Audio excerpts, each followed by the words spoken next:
Hi friends. இன்றைக்கி நம்ம என்ன ரெசிபி பார்க்க போகிறோன்னா, சன்னா கிரேவி தான் பார்க்க போகிறோங்க. இது பூரிக்கு தொட்டு சாப்பிட்றதுக்கு நல்ல டேஸ்ட்டாக இருக்குங்க. இது பார்த்திங்கன்னா நாள் நைட்டே சுண்டல் 1 கப் ஊற வச்சுக்கோங்க.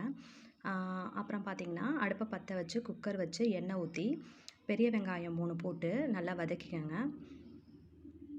அதில் ஒரு பச்சை மிளகா, இஞ்சி பூண்டு பேஸ்ட்டும் போட்டு நல்லா வதக்கிக்கோங்க. அப்புறம் தண்ணி ஊற்றி அதில் ஊற வச்ச சுண்டலை போட்டு நல்லா தண்ணி ஊற்றி 3 விசில் விட்டுக்கோங்க.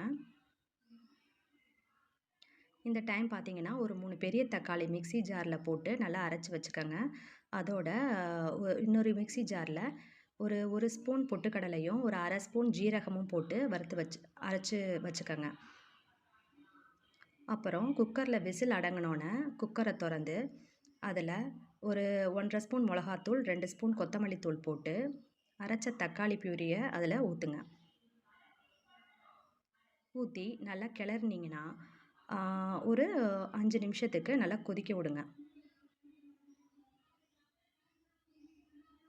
அப்புறம் ஊற வச்ச அந்த பொட்டுக்கடலை பொடியையும் அதில் போட்டு நல்லா கிண்டி கொதிக்க விடுங்க ஒரு 5 நிமிஷம்.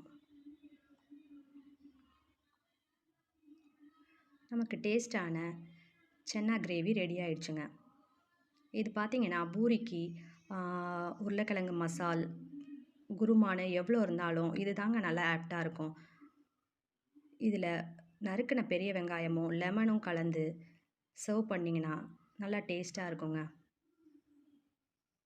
நமக்கு டேஸ்டியான சன்னா கிரேவி ரெடி ஆயிடுச்சுங்க. தேங்க்யூ.